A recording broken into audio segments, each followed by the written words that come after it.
Bonjour à vous tous. Donc, avec Kinga, nous sommes deux des trois coprésidents de cet intergroupe. Le troisième, Laurent Winch, va nous rejoindre. Il a une intervention en séance à faire. Moi-même, je vais être obligé, Anna, de vous quitter pour aller faire une intervention rapidement, mais je reviendrai bien sûr assister au débat. Donc voilà, donc tout ça, il y a l'interprétation qui continue, il rassemble des députés de tous les groupes et nous sommes très contents aujourd'hui d'accueillir les représentants de la Galice et avec notre collègue Anna Miranda qui, au fil des mandats, a toujours participé à cet intergroupe. Donc je vais lui laisser la parole pour présenter le sujet dont il est question ce matin, en remerciant bien sûr, et elle nous les présentera, je compte sur elle, les intervenants qui ont fait le déplacement jusqu'à nous pour nous présenter leur expérience. A toi, Ana, parole. Moitísimas grazas a todas as persoas que formades parte do intergrupo, a todos os deputados e deputadas. É unha honra para min falar en galego no Parlamento Europeo. Como saben, o galego oficialmente non está permitido que se fale nos plenos e nas comisións e hoxe temos a sorte de poder usalo, de que as nosas persoas convidadas poidan usar a lingua galega e agradecemos moitísimo a interpretación aos compañeros intérpretes que ademais son de Vigo e iso é algo moi bonito porque eu son unha diputada tamén, I'm coming from Vigo.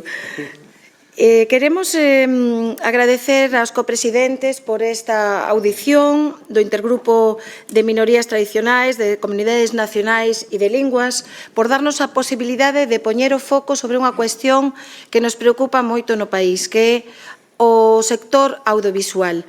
Por que non podemos ver as series de televisión nas nosas linguas? Por que non podemos escoitar plataformas, ver plataformas, ter accesibilidade nas nosas linguas, porque os centralismos e porque hai unha serie de normativa europea impiden estas cuestións. E por eso este tema foi de gran interés no noso país, en Galicia, e en relación co debate que se está dando na Comisión de Educación e Cultura do Parlamento Europeo, estivo debaténdose estes meses a Directiva de Audiovisual e parecíanos moi importante tratar este tema directamente polos actores e pola sociedade civil implicada. Neste caso, por a Mesa pola Normalización Lingüística, que é a organización paraugas da sociedade civil galega que dá voz á normalización da lingua e que ten unha longa historia formada por moitas persoas, ademais ampla en todos os sentidos, de todas as visións, e ao mesmo tempo un gran referente a nivel europeo pola súa loita na defensa dos dereitos lingüísticos. Unha lingua é un ser vivo, unha lingua é un dereito, unha lingua é o dereito a ser como povos. Igual que aos presentes, na segunda parte desta audición terán a mesma defensa. Unha lingua é querer facer a vida nela, a vida xudicial, a vida comercial, a vida persoal, pero tamén esta vida audiovisual e que cada vez cobra máis importancia. Por outra parte, temos a Xosé Lois Ledo Andión, que representa a Asociación Galega de Produtores Independentes de Cinema. O cine galego destaca pola súa calidade, destaca a nivel europeo, con numerosos premios, e por iso pareceunos moi importante traer un debate destas características. E, por último, teremos a María Soliño Barreiro González, que representa o Grupo de Estudios Audiovisuais da Universidade de Santiago, que é un referente tamén na explicación destes fenómenos e por que é necesario ter un audiovisual en lingua propia. E xa sen máis, agradecendo como eurodiputada galega do BNG tamén a presenza de Mercedes Queixas, que é deputada no Parlamento galego e que traballou moito nestas cuestións, nas cuestións de lingua, de cultura, pero tamén nesta defensa do tema audiovisual. Grazas, Mercedes, por estar aquí. E tamén ás eurodiputadas e eurodiputados presentes de outros povos, de outras nacións, de outros grupos políticos. Así que o primeiro intervinte será Marcos Maceira, presidente da Mesa pola Normalización Lingüística. Benvido a Estrasburgo e moitas grazas polo voso traballo.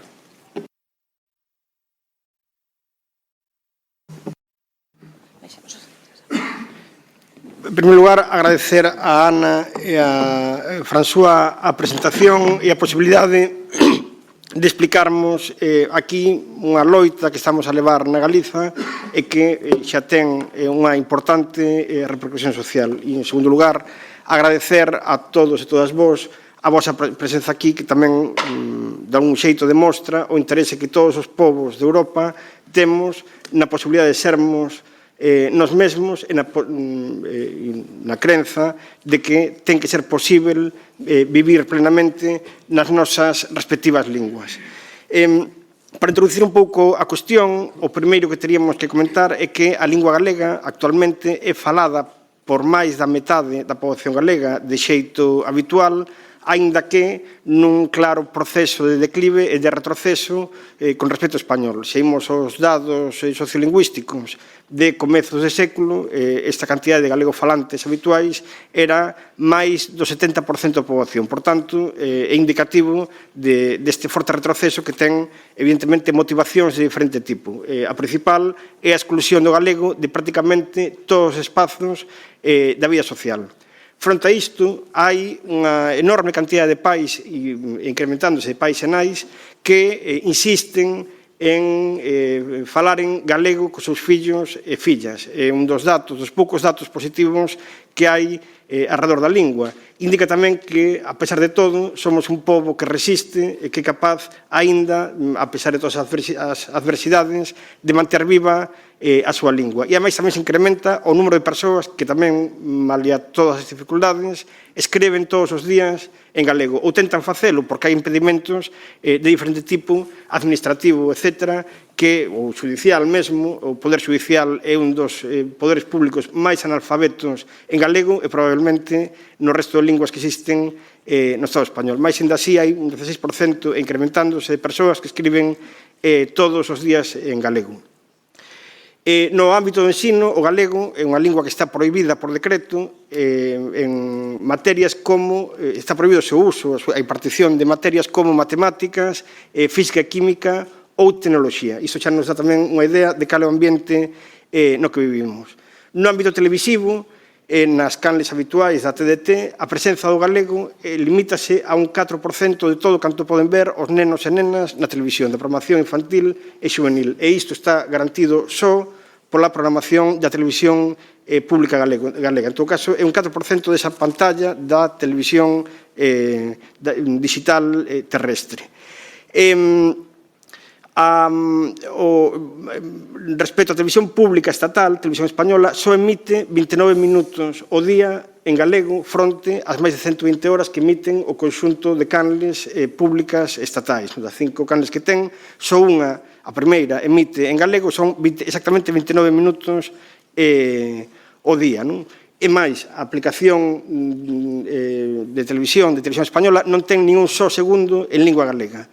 E ben, con estes datos para introducir, podemos ver claramente que é imposible normalizar unha lingua avance, que un pobo se sinta con suficientemente orgullo para manter viva a súa lingua, se non hai espazos e se non hai presenza en todos os espazos e posibilidade real de uso en todos os espazos, incluído o audiovisual. De algún xeito, excluir unha lingua do ámbito audiovisual é excluir a posibilidade de que os falantes desa lingua a empreguen no seu propio televisor, no seu propio domicilio, e mesmo excluir tamén a posibilidade de que se incorporen novos falantes ao uso desa lingua. Por tanto, pensamos que o audiovisual para a normalización da lingua, de calquera lingua, é un sector estratégico. E mesmo, aínda que exista a presenza da lingua noutros espazos, se non hai audiovisual, é moi difícil que unha lingua se manteña viva. E nesa loita estamos. Bueno, tiña aquí uns datos sobre a oferta estaba comentando agora. En total, no conxunto das canles temáticas infantís e xuvenís, a presenza de galego de todas as que están dispoñíveis é dun 0,21%. Esta situación dunha lingua que falan máis da metade da poboación do seu territorio. A oferta que teñen é dun 0,21%. É un problema de vontade, como demostra o feito de que, a raíz do conflito en Ucrania, coa incorporación de nenos e nenas refugiados, evidentemente con todo o dereito do mundo a poderen ver tamén o audiovisual na súa propia lingua, sí que se conta en prácticamente todas as operadoras con canles infantís e xuvenís en ucraniano. Mas hoxe en Galiza é máis fácil ver para un neno ou a nena ver un contido infantil e juvenil en ucraniano que verlo en galego, ou incluso máis fácil verlo en xaponés ou en linguas que son moi distantes, moito máis fácil que ver calquera tipo de contido en galego. Sobre as operadoras de televisión española, os datos tamén son nas principais plataformas de televisión, o dato principal é que un 0,15% de todos os contidos é galego, 0,15%. Repito, para unha poboación que é máis da metade da poboación galega que fala e quere falar galego habitualmente. Nas que teñen sede, nas operadoras que teñen sede noutro Estado da Unión Europea, aumenta un pouco máis a porcentaxe e é debido exclusivamente a loita social que mantivemos en Galiza e noutros territorios do Estado para a incorporación a plataformas como Netflix, como HBO, como Prime Video, a esta loita que levamos precisamente pola existencia do audiovisual, mas non porque a legislación española contemple nada nese sentido. O contrario, a legislación española contempla que as outras operadoras que teñen sede no Estado teñen que ter uns contidos mínimos en galego, en euskera, en catalán, mas a realidade é que isto non se cumpre a día de hoxe no Estado español e que a primeira que incumpre é a televisión pública que pagamos todos e todas.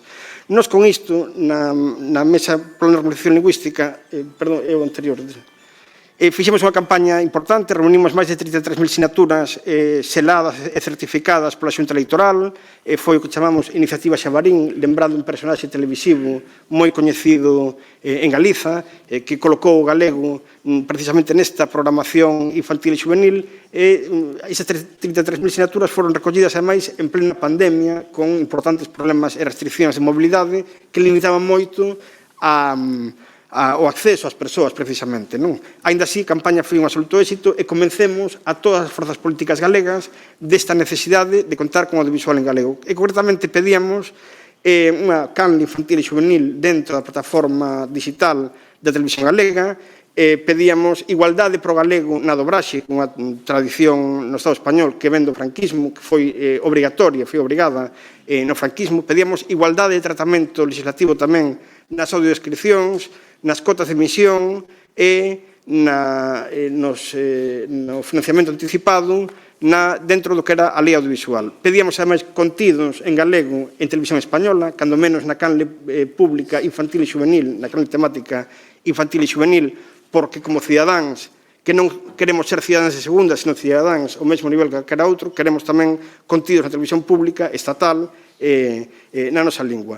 E, ademais, pedíamos reciprocidade coas radios e televisións portuguesas, que tanto a televisión galega se poida ver en Portugal como da outra banda. O galego é unha lingua que pertence ao sistema lingüístico galego-portugués e, lóxicamente, para termos tamén referencia lingüística precisamos coñecer, precisamos ver, precisamos poder gozar no noso propio territorio tamén dos contidos que ofrece o audiovisual portugués. Esta campaña foi apoiada por centros de entidades sociais de todo tipo, por todos os concellos galegos e finalmente tivo unanimidade, algo que é moi difícil de conseguir no Parlamento galego. Unha vez aprobado isto, ademais, levamos adiante accións conxuntas xunto con outras entidades do Estado, como Plataforma pola Lengua, con Silva de Euskal Herria, outras entidades tamén dos países cataláns, e ademais en Galiza impulsamos a iniciativa polo galego no audiovisual xunto coa Asociación Galega de Produtores Independentes, a Asociación de Actores e Actrices, e todas as entidades do sector. Isto coincidiu, ademais, co debate da lei audiovisual no Estado. En todo caso, esta lei audiovisual parecenos escasa, parecenos que non recolle realmente a diversidade lingüística, que establece unhas cotas que son mínimas é que incluso se exclúe a posibilidade de empregar as nosas linguas naquelas plataformas que teñen sede fora do Estado español.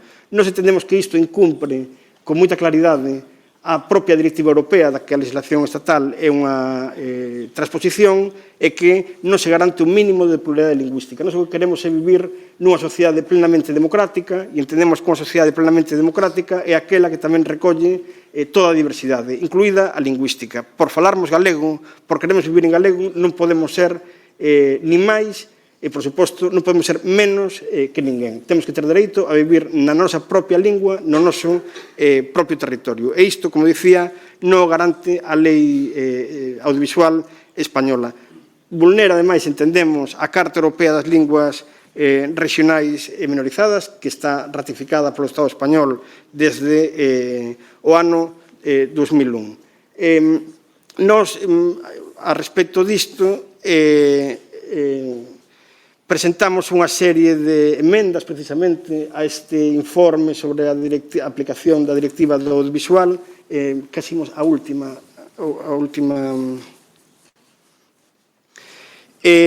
Nestas emendas, fundamentalmente queremos tentar, cando menos, que se aclaren ou se clarifiquen determinadas cuestións que nos parecen que son relevantes tamén para poder modificar esta legislación que non nos permite acceder a contidos mínimos na nosa lingua no noso propio país. En primeiro lugar, clarificar a definición de produtor independente, iso falará despois Xosé Lois Ledo, que tamén é curioso que este aquí agora a loitar por algo tan básico, tan democrático como poder traballar e poder na propia lingua, unha persoa que ademais tamén destacou na loita contra o franquismo, tamén na loita pola democracia tamén no seu momento. Isto tamén é parte desa loita democrática. Outro aspecto que contemplamos nestas emendas é que se debe considerar un erro a interpretación de que as empresas localizadas noutros estados poden estar exentas das obrigas relativas ás cotas mínimas de pantalla, as cotas mínimas de emisión, porque isto exclúe aquelas plataformas que teñen a maior parte dos contidos que vemos que podemos ver hoxe en día. Pretendemos aumentar, cando menos, ata o 20% a cota de financiamento anticipado, tamén para garantir a produción independente, que é a única que neste momento garante que hai unha produción mínima na nosa lingua, cando menos en galego. E imagino que estes datos, ademais, son perfectamente extendíveis a calquera outra lingua minorizada ou calquera outra lingua sen Estado de Europa. Que non falamos de Galiza, mas seguramente un caso que se pode aplicar perfectamente a calquera outro.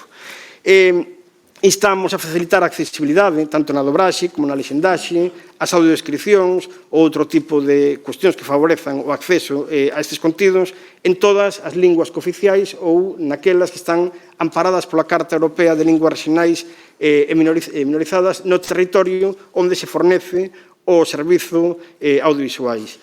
E, por suposto, queremos animar a todos os Estados membros a garantiren o acceso a contidos audiovisuais destinados á infancia e a mocidade. Entendemos, como dicía ao comezo, que sin presenza no audiovisual, sen podermos acceder plenamente á nosa lingua, é imposible que a nosa lingua poida seguir viva. E no caso galego, coa exclusión que hai no ensino, na administración, na xustiza, etc., se ademais temos exclusión total no audiovisual, o que se nos está a impedir é o uso da nosa lingua no noso propio domicilio mesmo. Máis nada, moitas grazas pola súa atención e obrigado a todos e a todas de novo. Anna, continue à distribuer la parole, vas-y. Merci beaucoup, François. Ten a palabra agora Xosé Lois Ledo Andión, vicepresidente de AGAPI, Asociación Galega de Produtores Independentes do Audiovisual. Moitas grazas por estar aquí. Grazas a vos. Bueno, AGAPI reúne neste momento a 33 empresas independentes de produción de cinema e de audiovisual.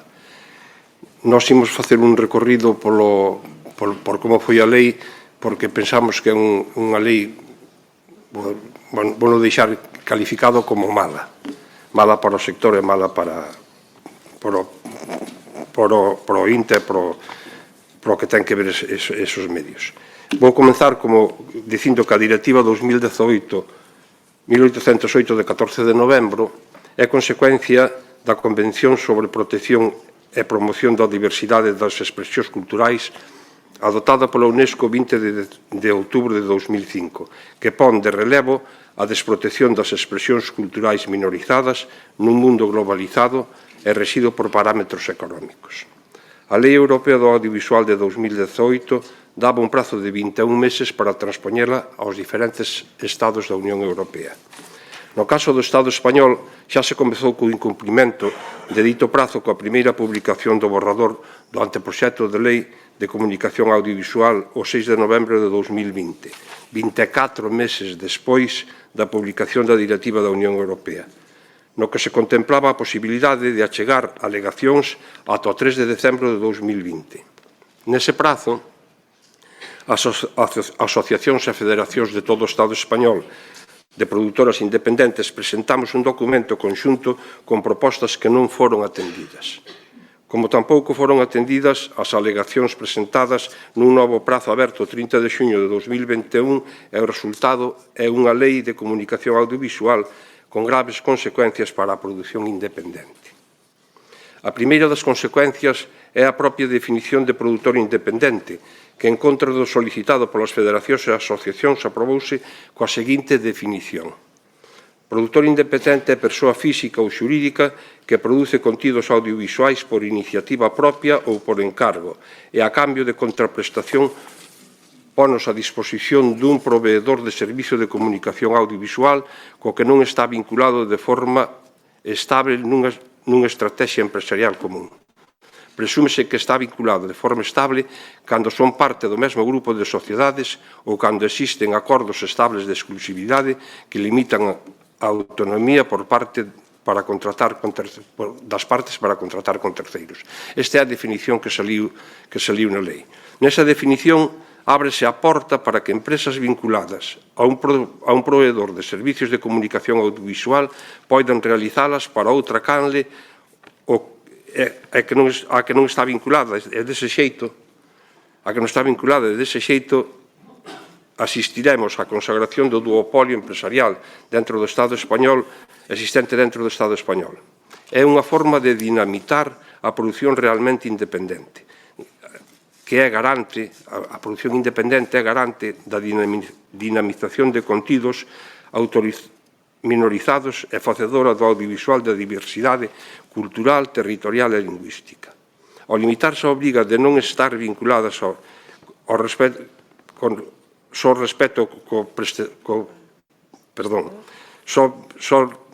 co prestador do servicio que o contrata, permitirá contratos de forma cruzada. Dito de outro xeito, as produtoras vinculadas á Atresmedia, por poñer un caso, considéranse independentes cando produzan para Mediaset, Movistar, Disney, Netflix e asociacións feitas fora da Cámara Legislativa Española co principal partido da oposición, co Partido Popular, para obter unha abstención que facilitara a súa aprobación, pois parte importante do bloque de investidura, Bloque Nacionalista Galego, Esquerra Republicana de Cataluña e H. Bildu, ían votar en contra polos cambios introducidos na definición de produción independente ao permitir que a produción cruzada e dependente se tome como independente, así como Unidas Podemos, que optaba pola abstención. Tamén considerando os acordos nas negociacións que tivo o Estado español cos lobbies privados, a Unión de Televisións Comerciales en Aberto e con plataformas multinacionais. A definición de produtor independente ten, ademais, consecuencias negativas no ámbito económico, porque ligadas a esta definición están as obrigas de contratar con estas produtoras á hora de dar cumprimento das porcentaxes marcadas pola legislación. E con esta definición o duopolio televisivo vai marcar o ritmo de produción no Estado español e abre as portas dos grandes grupos de comunicación ás axudas públicas, pois se ata agora as produtoras independentes eran as únicas que podían financiar os seus produtos mediante axudas públicas, o novo panorama deixa todo o poder en mans das plataformas e grupos de comunicación privados, rompendo o equilibrio necesario para seguir producindo obras que non só se conciban polos seus resultados económicos.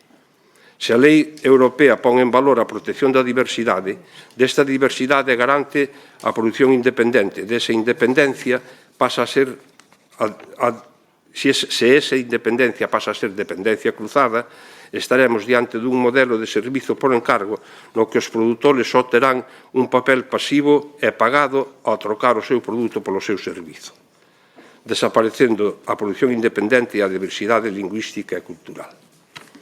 Outra das consecuencias negativas desta lei atinxe a desprotección das linguas propias dos territorios do Estado, dos territorios do Estado ou das diferentes nacións do Estado español, que son novamente marginalizadas e en aras dunha cooficialidade perversa que foi cuestión da exposición feita polo presidente da Mesa pola Normalización Lingüística, por Marcos Maceiras, a que dende a Asociación Galega de Produtoras Independentes apoiamos na súa totalidade.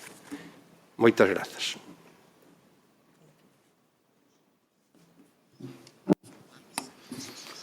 Bon, merci à vous. Donc, une dernière intervention qui va venir de la salle, ou vous voulez pas? Non. Non, c'est toi qui vas. Vas-y, indique-moi. Oui. María Soliño Barreiro González, que se vai a conectar agora en directo dende Santiago de Compostela e que representa o Grupo de Estudios Audiovisuais da Universidade de Santiago.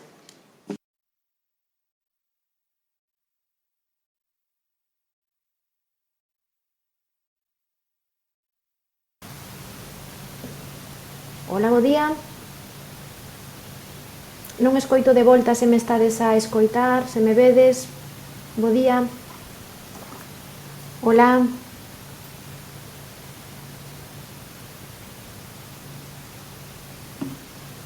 Hola. Hola. Bo día. Sí que te escoitamos. Grazas, perdón. Te vemos, pero non sei se os intérpretes se escoitan. No. Tens que falar máis alto ou desconectar os cascos, quizás. Non teño outro micro. Agora sí? en enlevant le casque. Escoitades mellor? No. Se Intenta quito quitar os cascos. Como? Intenta quitar os micros, porque din que hai un eco. É que só teño este micro. Fixemos a proba co técnico e dixo que funcionaba. Se non escoitan os intérpretes, eu podo falar en francés ou podo falar en inglés. Escoitades agora? Sí, agora sí. Sí? Sí. Vale. De acordo. Trato de falar alto e claro. Bo día, moitas grazas por este convite dende o Grupo de Estudos Audiovisuais. Estamos moi contentos de poder expresar o noso punto de vista sobre un tema fundamental para o audiovisual e o cinema galego. O audiovisual e o cinema para as nacións en Estado e con lingua propia é unha esfera simbólica, económica e sociocultural fundamental para o mantemento da nosa propia cultura e da nosa propia estima, porque é un operador identitario que nos permite construir un imaginario colectivo que nos dá visibilidade, viabilidade, que nos convirte nunha comunidade, non? Esta adaptación que se fai da Directiva Europea na Lei Audiovisual en realidade traballa contra este audiovisual na nosa propia lingua. Dende o Grupo de Estudos Audiovisuais da Universidade de Santiago de Compostela levamos dende o ano 2010 estudando as políticas públicas nos pequenos cinemas, nomeadamente no cinema galego, logo tamén no cinema en éuscaro, en catalán e tamén casos ao longo de Europa. En tres distintos proxectos financiados. O primeiro, Cinema, Diversidade e Redes, estudamos a posibilidade de circulación do cinema galego en América Latina. Despois, no proxecto E-Cinema cara ao espacio digital europeo, o papel das pequenas cinematografías en versión orixinal, estudamos as audiencias dos pequenos cines, a circulación e as políticas públicas.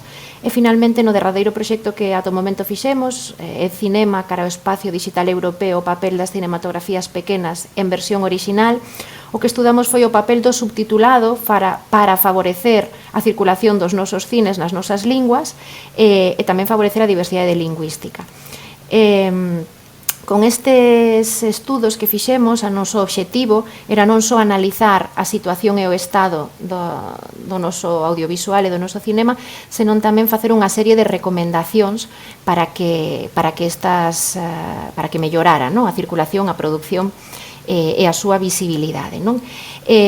Por eso mesmo, dende o Nadal do ano 21, cando a Mesa pola Normalización Lingüística contacta con nós para empezar a traballar unhas posibles enmendas sobre esta lei audiovisual, enseguida nos unimos á iniciativa.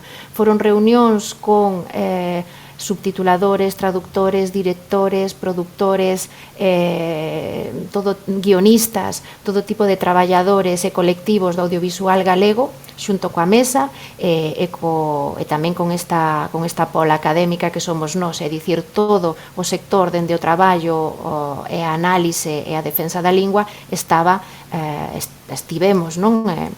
Traballando nestas enmendas, non? Das que, bueno, as conclusións xerais de que habería que cambiar xa as comentaron Marcos e Xosé Lois, non? Sí que a min me gustaría comentar brevemente, para deixar paso ás preguntas, un par de temas importantes. Para protexer o noso audiovisual, primeiro hai que facer unha transposición que protexa a diversidade tal como a UNESCO a establece na súa convención. Hai que ter unha vontade política de protexer esa diversidade e fondos suficientes. Nos estudamos algúns casos que poderían ser paradigmáticos, por exemplo, as axudas ao subtitulado que desenvolve a Generalitat de Cataluña entre o 14 e o 16 supoñen un aumento do 500% do acceso a filmes en lingua catalana subtitulada. Eso é unha política eficiente e non moi cara, pero tamén constatamos que moitas veces a propia Europa pon dificultades a esa diversidade, non? A Lei do Cinema de 2010 que aproba Cataluña é anulada parcialmente pola Comisión Europea, non? Entón, no estudo das políticas estatais vemos fallas como nestas que se veñen de destacar da lei audiovisual. Nas políticas autonómicas, no caso de Galicia, son flagrantes, moi pouco orzamento para a produción, sen unha especificidade especial en galego e nada de axudas ao subtitulado. Por exemplo, hai que dicir que os únicos subtitulados en galego que existen son acordos bilaterais con Numax, un cinema en Compostela, ou con outro cinema en Vigo, e logo a TVG non cumple os criterios de subtitulado, os de emisión xa se comentaron, e a televisión española tampouco, non? Entón, hai moi pouco orzamento en produción, moi pouco orzamento en darlles visibilidade a outros filmes nas nosas linguas. Para concluir, bueno, gustaríame, xa que estamos falando perante o Parlamento Europeo, a pedirlle ao propio Parlamento Europeo que se plantexe que os premios Lux de cinema que organiza, que os filmes que se escollen, filmes que en teoría representan a diversidade europea, subtitúlanse as 24 linguas oficiais e audiodescripción para persoas con problemas de audición. Pediríalle que non só se subtitule ese premio Lux ás 24 linguas oficiais de Europa, senón a todas as linguas que temos en Europa, é dicir, o galego, o catalán, o éuscaro, o bretón, o occitano, a todas esas linguas que, inda que non sexan oficiais en Europa no Parlamento, son as nosas linguas, e sería un feito importante para ese recoñecemento, que o propio Parlamento Europeo nos recoñecera modificando esas bases do premio, se me permite este atrevemento. E como que sei que o tempo vai moi xusto, que temos uns compañeiros despois hungareses que teñen que falar e hai preguntas, coido que ata aquí a miña intervención, acaso que queirades que comente máis cousas, que traio máis cousas preparadas, pero como non estou aí vendo as vosas caras, non sei exactamente se xa me pasei de tempo ou se imos ben.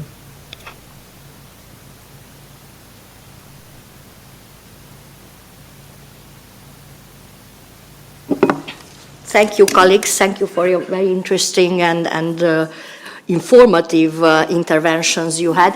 Now I put the question on the table. You heard all these interventions, which are very serious and affecting all of us who think about how language use could be, native language use could be improved in the EU. So if anybody has questions, comments, please put it on. Although it was really informative what we heard. Egunon guztioi eta mil esker gurekin hemen egoteagatik. Bon dia. Buenos días. bonjour. Muchas gracias por estar aquí, por explicarnos también en el Parlamento Europeo todos los problemas que la lengua gallega tiene como lengua minoritaria, pero también como lengua oficial que es en el Estado español. Y creo que esta es la gran diferencia que tienen las lenguas minoritarias en Europa, y es que en el Estado español hay 3 lenguas, además del español, que tienen carácter oficial: el gallego, el catalán y el euskera. Cada una de estas lenguas, como han podido ustedes explicar, depende su defensa en gran medida de las autoridades estatales, pero también de las autoridades o de los gobiernos regionales.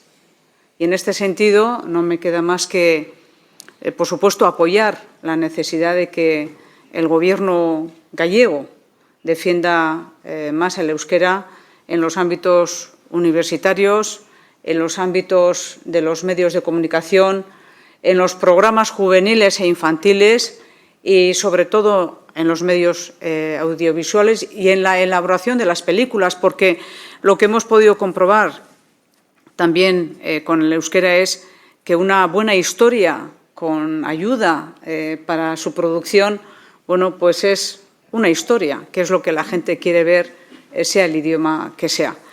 Y en este sentido, decirles que nosotros como Parlamento estamos haciendo también grandes esfuerzos desde hace ya mucho tiempo. Es mi 3ª legislatura aquí y siempre tomamos como base el informe Alfonsí, un informe que hacía un diagnóstico claro de los problemas que tenían las lenguas minoritarias a nivel europeo y que 10 años después, este mismo año, hemos visto cuál ha sido la trayectoria de las instituciones europeas en la defensa de las lenguas minoritarias y el resultado ha sido negativo. Pero hay una diferencia y es que en estos 10 años la sociedad civil de toda Europa, y en este caso estamos hablando la sociedad civil de las lenguas que representan el Estado español, también se ha movilizado mucho más. Hemos tenido una iniciativa ciudadana, popular, en el Parlamento Europeo. Tuvo como consecuencia una resolución que fue apoyada por el Parlamento Europeo mayoritariamente y, sin embargo, una respuesta de la Comisión Europea que nos dice que no hace falta legislar de manera específica a nivel europeo para proteger a estas lenguas minoritarias. Nosotros seguimos insistiendo porque efectivamente entendemos que es un derecho fundamental. El uso de la lengua es un derecho fundamental. Cada persona tiene derecho a vivir, a sentir, a formarse en su lengua y efectivamente está excluida en muchas ocasiones. Nosotros aquí tampoco tenemos la posibilidad de hablar en nuestra lengua materna. Por lo tanto, simplemente decirles que cuentan con nuestro apoyo, al menos de este intergrupo de minorías, por la defensa de un derecho fundamental y estamos también convencidos, y además los datos así lo dicen, ustedes han hablado también de sectores estratégicos. Es verdad, nosotros hicimos un estudio del uso de la lengua del euskera con una valoración de lo que significaba en términos económicos. Y el uso de las lenguas minoritarias en el ámbito académico, audiovisual, cine, formación, jóvenes, aporta un desarrollo económico adicional y, por lo tanto, aporta más desarrollo económico y, bueno, pues en muchas ocasiones el argumento de la economía pues hace que rechacen también el mismo uso. Así que solo me queda decirles cómo creen ustedes que puede reaccionar o qué haría falta, en este caso al Gobierno regional en Galicia, para que efectivamente hiciera una apuesta clara por la defensa de esta lengua. Porque si uno va a Galicia, ve que el gallego está por todas partes, todo el mundo lo habla. Lo que no tiene sentido es que luego no esté formalizado en los ámbitos. Mi pregunta sería, ¿qué es lo que creen que haría falta?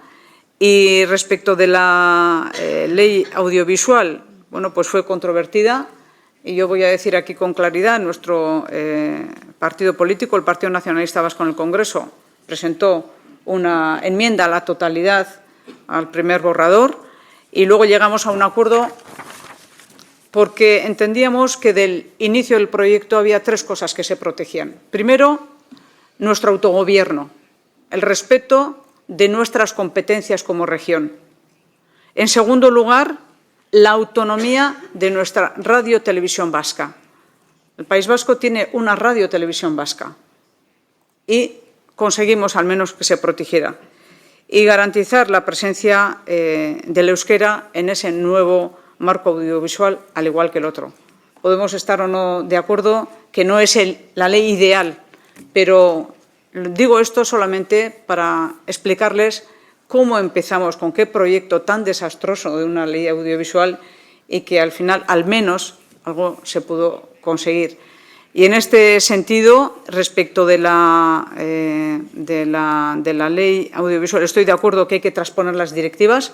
Uno de los problemas que tenemos a nivel europeo es que los gobiernos acuerdan con el Parlamento las leyes aquí, pero cuando van a sus países se olvidan de lo que han hecho. Y hay un montón de expedientes a todos los países miembros por la falta de transposición de la misma y nosotros vamos a seguir impulsando que esto se vaya cumpliendo. Gracias. Thank you. Thank you very much. I will ask a short answer because we are running out of time and we need to switch to the second half of the agenda. So please give a short answer. Thank you so much. Thank you. Thank you. Bueno, son dos cuestións, tentarei ser o máis breve posible.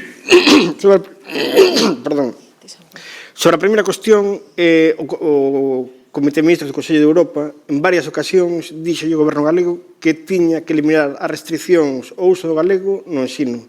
O que pasa en Galiza non pasa en ningún outro territorio do Estado. Por primeira vez, desde o franquismo, está prohibido usar o galego en determinadas materias. Isto acontece desde o ano 2010. Por primeira vez desde o franquismo, está prohibido o uso do galego en matemáticas, física, química e tecnoloxía. Entón, ese tipo de restriccións que existen no ensino, mas existen tamén no resto de ámbitos da vida social, o primeiro que facer o goberno galego é levantalas, e con carácter urxente, porque nos estamos xogando a nosa existencia como povo. O que comentaba vostede agora mesmo é certo, mas o galego está en retroceso, porque hai unha política de persecución a lingua galega dentro da propia Galiza e promovida moitas veces desde o propio goberno galego, que existe en grande medida porque existe a lingua galega. O mesmo acontece, digo, a existencia de gobernos autónomos, no caso vasco, por exemplo, no caso catalán. Mas no caso vasco, no caso catalán, estes gobernos corresponden ás súas obrigas en relación á lingua. Podrá ser discutível como, mas hai compromiso coas linguas destes territorios. No caso galego, hai justamente o contrario. En relación ao audiovisual, é certo que se introduciron algunhas melloras na lei audiovisual con respecto ao que inicialmente propuña o goberno español, concretamente no establecemento dunhas cotas mínimas. Outra cousa que efectivamente estamos en desacordo co mínimas que son esas cotas, mas é certo que esas emendas se introduciron e foron en grande medida parte motivadas pola emenda a totalidade que presentou o PNV, que logo foron emendas parciais. E, sobre todo, en un aspecto que non se está a cumprir neste momento no Estado español e que afecta ao galego, o éuscaro e o catalán, que esta lei, precisamente por esas emendas, inclúe que a formación infantil e juvenil até 12 anos ten as canles que emiten, incluída a pública, a televisión pública, que ten máis, porque máis ten unha cota, até 12 anos ten que incluir contidos nas linguas propias de cada territorio. Por tanto, contidos en español é o 100%, contidos en galego é o 0%, contidos en éuscaro debe ser o 0% agás no que emite a televisión pública vasca e contidos en catalán que é o 0% agás no que emite a televisión pública de Cataluña. Esta realidade no Estado español. Hai unha tendencia a aprobar leis para que non se cumpran en relación ás linguas, que ven sendo o mesmo que dar dereitos aparentes sempre coa condición de que non se cumpran. No Estado español existe liberdade condicional para as linguas e a condición para ter esa liberdade é que non se poida exercer ningún dereito en relación a elas. E xa para rematar, os dereitos lingüísticos nos entendemos que son dereitos humanos. O artigo 1º ou 2º da Declaración Universal de Dereitos Humanos di que ninguna persoa pode ser discriminada por razóns de raza, de religión, etc., e de idioma. Pois iso que acontece todos os días no Estado español, as persoas que queremos vivir con toda a liberdade en galego, en vasco ou en catalán. Pero chega a tal punto que non se nos permite empregar a nosa propia lingua no noso propio domicilio cando queremos ver algo tan simples como un filme, como unha serie ou acceder a contidos audiovisuais, sendo ademais hoxe en día técnicamente posible. E hai que rematar xa con esta discriminación no Estado español e no conxunto da Unión Europea. Obrigado. Thank you very much. Thank you for the contribution, the information, and let's follow up what's happening. I think it was very important, your presence here, and we are grateful you came to us. I'm sorry that we have to switch on. This is life. We have a tight schedule because of the votes we have later on. So thank you very much for your presence, and let's continue, and thanks for the information. We will follow up what's going on. Thanks a lot. And